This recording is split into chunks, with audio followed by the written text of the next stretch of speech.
gente, meu nome é Risabeira. Eu faço uma slime com 2 ingredientes, shampoo e sal.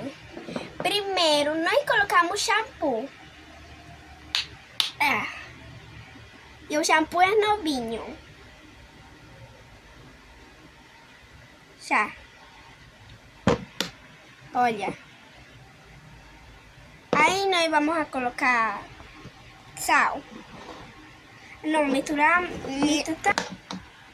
um pouquinho de sal, olha. Não pode colocar muito, sim, gente? Olha. Gente, eu vou misturar um pouquinho mais de shampoo.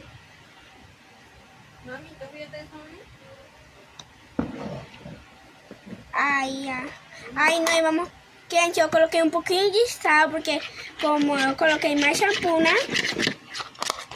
E misturar muito, gente. Agora nós vamos colocar na geladeira a 24 horas para ver se dá certo. Deixa eu colocar. Colocamos aqui na geladeira. 24 horas. Tchau, gente. Até amanhã. Passaram 24 horas. Bora ver se já tá muito bom.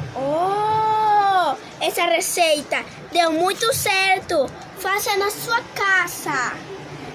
E inscreva no meu canal. Deixa o like, comente muito. Olha, gente. Funcionou. Deu certo. Deu certo muito, gente.